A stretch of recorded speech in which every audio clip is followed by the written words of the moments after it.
Oke, halo teman-teman Sudut Bincang Perspektif. Hari ini bersama aku Alam. Dan di hari ini kita kedatangan tamu yang sangat spesial. Salah satu dari 13 orang terpilih yang mewakili Aceh di kancah nasional. Ya, ada Bang Muhammad Hafiz Daniel. Boleh mungkin Bang perkenalkan diri dulu ke teman-teman Sobat Perspektif. Halo Alam, halo juga sobat-sobat Perspektif.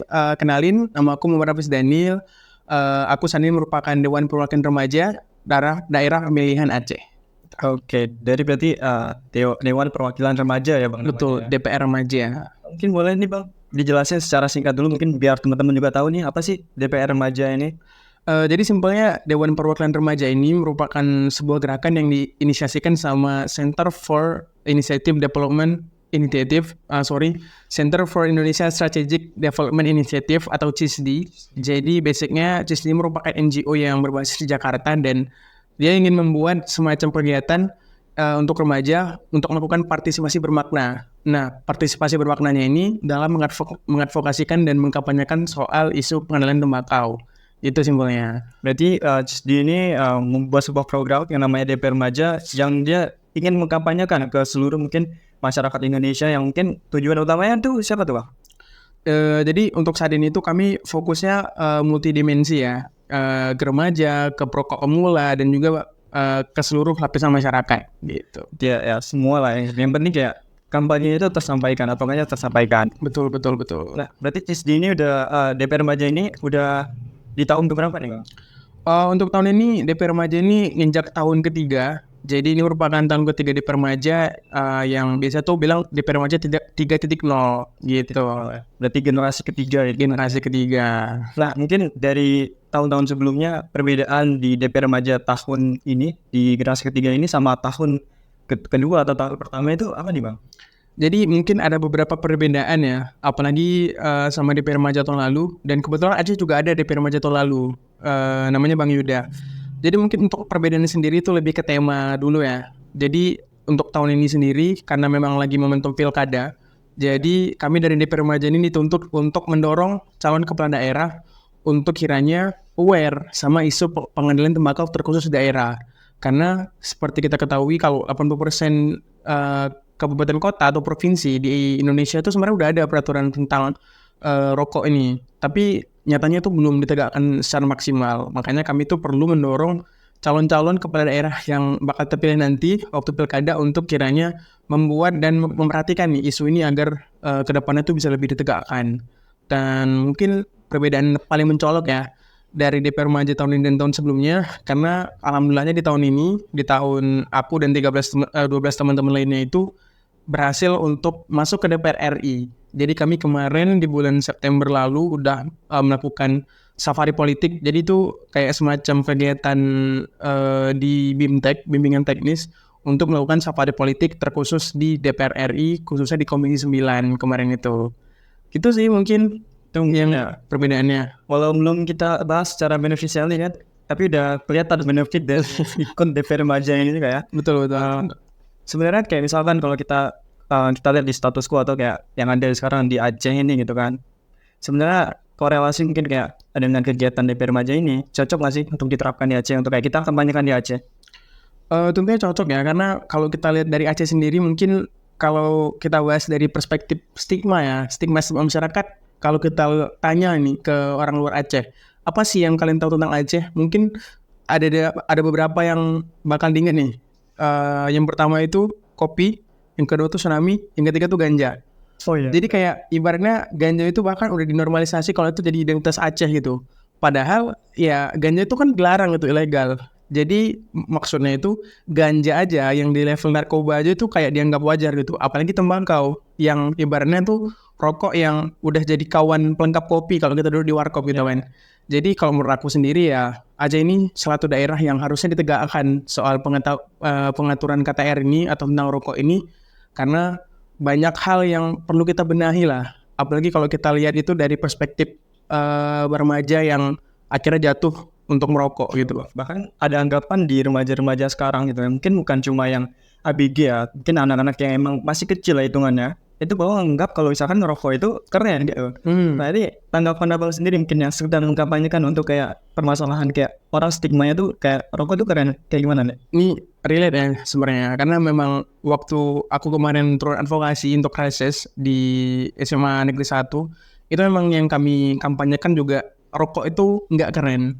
Karena mau gimana pun memang ini buat teman-teman remaja yang ada di Banda Aceh ya, yang masih nganggap kalau rokok itu keren, sebenarnya itu keliru. Maksudnya apa yang keren dari merusak diri kita sendiri gitu kan? Mungkin keren kalau kita nge-gym, punya badan bagus, atau mungkin punya prestasi yang segunung gitu di kamar kita kan. Tapi untuk merokok itu kerennya di mana? Itu yang masih kita pikirin gitu kan esensinya. Jadi kalau menurut aku sendiri ya, dan advokasi yang udah aku jalanin sebelumnya, memang remaja itu memang masih menganggap kalau merokok itu keren karena ya katanya kan orang dewasa kalau misalnya stres tuh merokok. Jadi mungkin mereka tuh anggap kalau orang dewasa itu cara melampiaskan emosinya itu yang lewat rokok biar dianggap lebih tenang, lebih bersahaja gitu. Padahal sebenarnya enggak, salah gitu. Kalau misalkan kita ngebahas kayak permasalahan yang ada di Aceh ya memang kayak bukan di Aceh aja sebenarnya. Iya, Semua masalah rokok nih kayak anggapan keren tuh di luar sana juga banyak kayak. Nah, tapi kayak misalkan gitu kan, tadi kan aku juga sempat bilang gitu, kalau misalkan untuk tahun ini tuh kan emang gimana caranya kita menggait kepala daerah ini tuh kayak sadar terkait dengan masalah rokok ini, masalah tembakau ini. Nah, selain daripada kepala daerah mungkin, nah itu siapa sih yang bakal berkolaborasi untuk menjalankan kampanye dari DP Remaja ini? Menarik tentunya, kami sebenarnya udah mengadakan audiensi juga, udah safari ke beberapa instansi. Salah satunya itu adalah Dinas Kesehatan dan juga DPRK Kota Banda Aceh. Ya, alhamdulillahnya memang semenjak dari DP Remaja ini, itu akses untuk ke sana tuh kayak dibukakan jalan lah itu sama Allah kan. Jadi kayak alhamdulillah kemarin tuh di bulan lalu, pas di akhir bulannya itu kami ada kunjungan ke Dinas Kesehatan.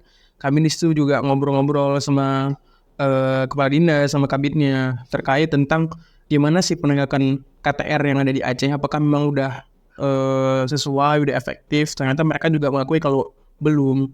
Peraturannya itu ada tapi nggak pernah ditegakkan dan nggak disosialisasikan secara meluas gitu ke masyarakat kan. Jadi ya itu juga tantangan dari pemerintah, tantangan dari kita sebagai remaja kan, untuk ya kiranya tuh sama-sama bilang kalau ya ini tuh isu yang harusnya dikawal gitu kan.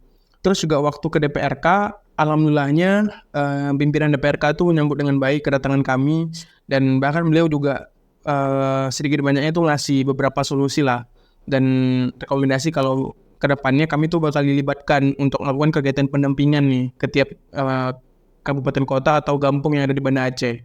Jadi ya alhamdulillah itu langkah yang baik juga lah buat kami, karena selain aku di DP Remaja, selesai dari DP Remaja itu aku juga bikin sebuah komunitas. Namanya itu Genita, itu Generasi Peduli Kendali Tembakau. Jadi ya aku berharap selepas dari DP Remaja di tahun ini, ya isu ini tuh tetap dikawal secara berkelanjutan gitu lewat dari Genita gitu. Untuk di Banda Aceh sendiri atau mungkin mau lebih luas lagi sih? Untuk sekarang masih basis satu di Banda Aceh, karena kan anggota juga teman-teman mahasiswa kan dari berbagai universitas di Banda Aceh.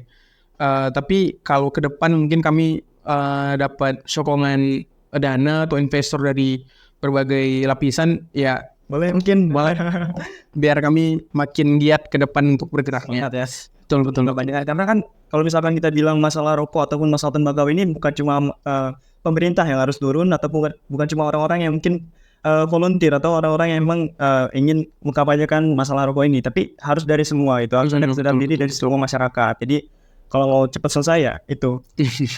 Oke, mungkin kayak kita udah ngebahas nih kan DP Remaja itu secara garis besar kayak gimana gitu kan. Mungkin kayak untuk abang berada di posisi DP Remaja ini sendiri gitu kan, mengalahi dengan 1.400 ya bang? Iya, 1.400 orang, 1.470 ya.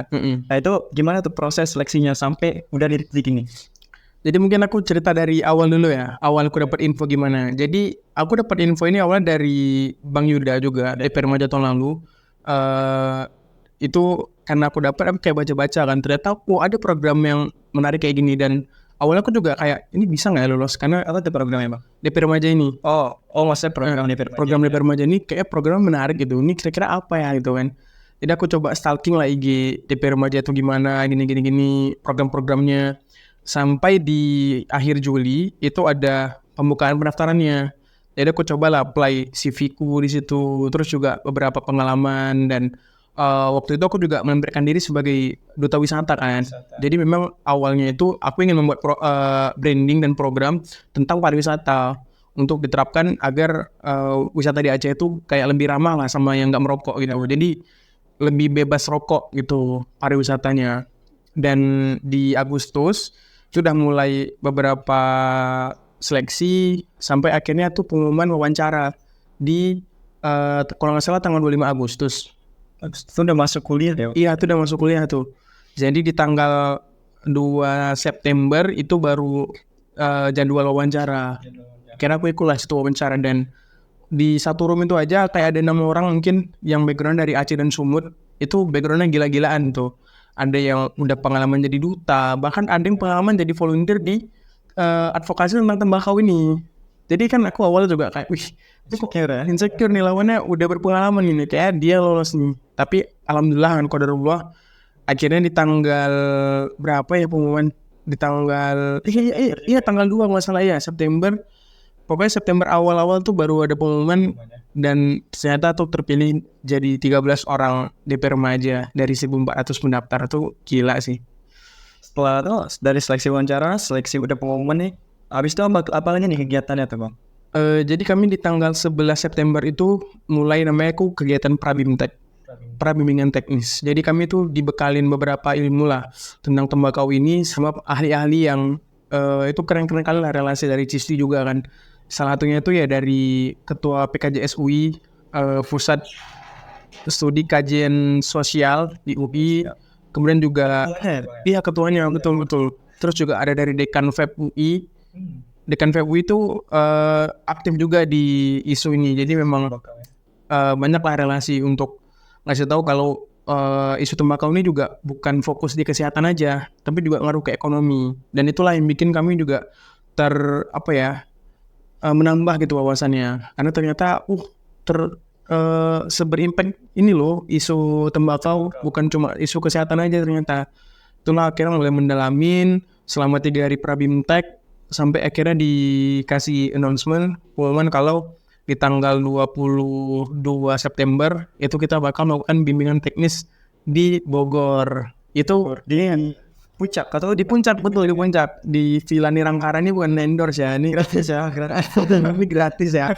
Jadi di Villa Nirangkara Bogor itu aku juga pertama kali nih ke Jakarta kan. Jadi kayak pertama kali di Jakarta lewat program DP Remaja. Ya keluarin budget sedikit pun ya? Enggak keluarin budget sedikit pun karena uang makan ditanggung, villa juga kan, terus juga semua akomodasi itu semua ditanggung, pesawat pulang pergi. Pokoknya semua tuh memang gak keluar sama sekali. Bahkan keluar uang itu kayak cuma buat beli oleh-oleh aja itu waktu pulang. Gitu. Yang dapat oleh-oleh nggak ada di sini ya? Mana ada?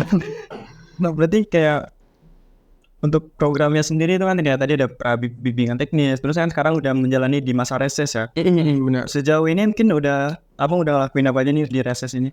Jadi untuk reses pertama ini aku bisa dibilang udah melakukan 3 kegiatan lah. Yang pertama itu pembentukan Genita. Genita ini merupakan salah satu bagian dari reses aku yang aku tuh bikin komunitas biar ini tuh berkelanjutan ke depannya. Dan alhamdulillahnya ternyata juga influence tuh gede. Jadi waktu aku bikin seleksi volunteer aja itu ada 50 orang lebih yang mendaftar. Jadi aku seleksi untuk jadi 30 orang dan 30 orang itulah yang sekarang ini jadi volunteer Genita. Udah ada ID card-nya juga. Jadi mereka kalau misalnya mau membranding diri sebagai bagian dari Genita juga udah bisa gitu. Jadi aktivis ini. Terus keduanya aku melakukan safari politik tadi. Aku audiensi ke Dinas Kesehatan, ke DPRK, ke Dinas Pendidikan gitu kan.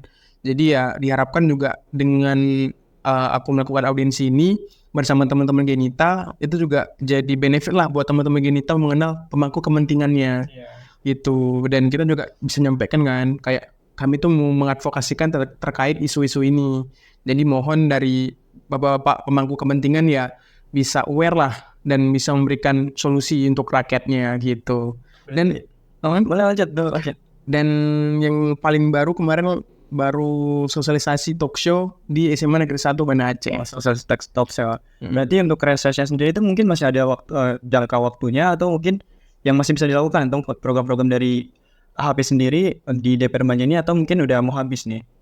Jadi sebenarnya periode awal reses itu di tanggal 1 Oktober ya, Oktober. dan berakhir di 15 November. Jadi 5 hari ya? iya. Jadi ini sebentar lagi mau habis reses, dan karena aku juga harus kejar target resesnya kan. Jadi kemungkinan besar di hari Jumat ini bakal ada kegiatan reses DP Remaja, yaitu diskusi publik. Oh, diskusi publik itu gimana tuh? Mungkin boleh sekalian. Oh, tapi kayaknya tayangnya ada. Itu gimana tuh? Diskusi publiknya tuh kayak gimana? Jadi diskusi publik kali ini kami mau undang beberapa akademisi dan pakar kesehatan lah untuk diskusi tentang pertama itu penegakan KTR. Karena KTR. kalau menurut aku ini yang paling concern lah harus disuarakan. Karena Banda Aceh sendiri tuh sebenarnya punya regulasi KTR dari tahun 2016. Itu udah terbit namanya itu Kanun Banda Aceh nomor 5 tahun 2016 tentang kawasan tanpa rokok itu, dan itu mungkin nggak banyak orang tahu. Bahkan aku sendiri juga awalnya itu bukan pakai kanun yang itu, tapi kanun Aceh, bukan Banda Aceh. Dan mungkin itu yang harus kita sosialisasikan juga buat masyarakat, biar ternyata Banda Aceh juga ada nih peraturan yang ngatur soal kawasan tanpa rokok gitu. Berarti kita lebih kayak fokus ya di penegakannya ini, karena ya lagi penegakannya ini masih kurang gitu. Regulasi udah ada, tapi ya lagi-lagi penegakan yang ada di masyarakat itu masih kurang. Ya mungkin semua stakeholder yang stakeholder yang ada tuh harus aware lah sama masalah kayak gini ya. Nah, mungkin setelah kayak mungkin udah dari bulan Agustus ya, sampai September sampai sekarang udah November, itu mungkin pengalaman yang Hafiz dapetin sendiri gitu kan. Itu kayak gimana tuh? Ada nggak yang berkesan? Itu yang berkesan ya, kayak mungkin untuk pribadi aja, yang kayak tadi aku bilang, aku pertama kali ke Jakarta tuh lewat program DP Remaja gitu kan. Bahkan ke Jakarta itu bukan main-main gitu, tapi ke DPR RI langsung. Dan itu pertama kali aku menginjakkan kaki di gedung DPR, di yang gedung yang kayak pura-pura. Ya. Nah, gedung biasa kita lihat cuma di orang-orang demo, betul orang demo. Dapat lagi ini kan. Jadi pertama kali ke rumah rakyat itu, ke gedung pura-pura itu kayak serasa, ternyata ini DPR. Dan ini mungkin sedikit cerita dikit ya. Waktu kami kunjungan safari politik kemarin itu, ternyata juga lagi ada demo. Lagi demo Hari Tani Nasional. Dan memang dari gedung itu ke gerbang depan itu sekitar 800 meter jauhnya. Jadi ya 1 kilo ya. Hampir 1 kilo, dan itu memang gak kedengeran sama sekali suara pendemonya. Di situ kami juga ibaratnya dapet pelajaran lah. Ternyata jadi dewan tuh gini ya. Memang feelnya apalagi kayak lagi di demo kan, lagi ada demo gitu. Jadi ya sangat berkesan sih buat DP Remaja nih. Ya demonya bukan ke Hafiz. Betul. Nah, selanjutnya mungkin kayak dari kedepannya nih, kan tadi udah ngebuat Genita ya, habis itu udah membuat Genita, terus kayak kedepannya juga bakal mungkin mensosialisasikan dan terus kayak jadi aktivis masalah di tembakau ini. Nah, dari Hafiz sendiri harapannya itu untuk di Banda Aceh ini, mungkin dari mahasiswa ya, itu kayak gimana tuh? Kan kayak dari teman-teman Hafiz sendiri mungkin ada yang ngerokok kan, yang mungkin rokoknya lebih dari 1 bungkus sehari gitu kan, itu udah terukir. Ya kayak kampanyenya atau mungkin istilahnya kayak usaha dari Hafiz sendiri gitu untuk kayak mensosialisasikan itu. Jadi simpelnya gini, sebenarnya dari Genita, dari DP Remaja, dari aku pribadi itu nggak melarang orang untuk merokok. Karena mau gimana pun rokok juga menyumbang ini kan APBN kita juga gitu kan. Tapi yang ingin kami tegakkan di sini adalah pertama, kalau untuk perokok pemula itu adalah jenis perokok yang masih bisa kita bantu. Itu. Jadi ya aku berharap ke depannya kami bisa dapat akses lebih dari DPRK, dari Dinas Kesehatan untuk jadi pendamping untuk bikin kayak bimbingan konseling biar orang berhenti merokok gitu. Dan mungkin ini sedikit ilmu juga ya buat kawan-kawan. Jadi KTR tuh salah satu bahkan tuh poin nomor 1-nya di KTR tuh adalah institusi pendidikan. Jadi kampus itu termasuk wilayah KTR sebenarnya. Tapi kan mungkin saat ini tuh kita ya tahu orang sekarang tuh ya mahasiswa sekarang tuh ya di kantin, di wilayah kampus tuh merokok gitu kan. Padahal sebenarnya tuh nggak dibenarkan gitu. Dan mungkin beberapa tempat tuh udah ada sebenarnya stikernya. Stiker KTR. Udah ada. 10 juta kalau salah. Betul. Tapi tetap aja itu kayak dibiarkan gitu. dan memang nyatanya itu nggak dikawal dengan baik sama pemerintah. Jadi ya harapan aku ke depan, aku juga bisa berdampak langsung lah untuk pengawalan tentang KTR ini, terkhusus di kampus dulu lah, nggak usah di Banda Aceh, di kampus dulu. Ya. Gitu. Mungkin walaupun kayak dari rokok ataupun dari perusahaan rokok itu ada CSR gitu kan yang tapi kayak kita lihat juga nih dampak buruknya itu apa ke depannya gitu kan. Betul. Mungkin teman-teman boleh nanti lihat di IG Cisdi ya. Iya, mata sebelah mata sisi. Sama mungkin IG Genita juga, teman-teman boleh nanti lihat di sana. Dan mungkin Bang Hafiz, mungkin buat teman-teman nih, kan Bang Hafiz juga udah mau habis nih pengurusan selanjutnya, pengurusan ini ya. Untuk tahun depan kan pasti ada lagi nih DP Remaja ini. Mungkin buat teman-teman yang di USK gitu kan, yang mau untuk join atau apply untuk coba pengalaman baru di DP Remaja, ini mungkin boleh dikasih motivasi atau mungkin cara ataupun tips lah. Tips. Oke, mungkin buat teman-teman dari USK yang mau mencoba untuk ikut DP Remaja tahun depan, feel free, karena ini kegiatannya nggak dipungut biaya dikit pun, bahkan kalian tuh semua diakomodasi dengan baik lah di sana. Jadi buat teman-teman yang ingin bergerak di isu pengendalian tembakau ini, boleh tahun depan ikut DP Remaja batch 4 ya, batch 4.0, karena selain benefit yang bisa kalian dapatkan, ini juga jadi ilmu lah buat kita tuh berkembang ke depan. Dan aku juga yakin DP Remaja tuh juga tempat untuk mengembangkan diri dengan baik, karena kita bakal bertemu dengan orang-orang yang punya background yang luar biasa keren. Jadi kita juga termotivasi lah biar lebih baik ke depannya.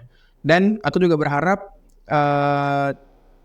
teman-teman mahasiswa itu bukan cuma aku aja yang berhenti untuk mengawal isu ini, tapi juga semoga isu ini bakal lebih luas ke depan, bisa lebih didengar dan punya dampak yang signifikan di masyarakat. Mungkin itu sih dari aku. Jadi nanti kalau misalkan ada dari USK lagi nanti kan di DPR 4 mungkin nanti akan lebih baik lagi kan. Jadi kayak ada 2, 3, 4, jadi ada 3 orang yang mungkin udah pernah pengalaman ke Jakarta untuk kayak dikasih bimbingan, dan ya bakal berkolaborasi, itu mungkin bakal memberikan dampak yang lebih signifikan lagi untuk masalah tembakau yang ada di Aceh. Betul. Mungkin khususnya di Banda Aceh.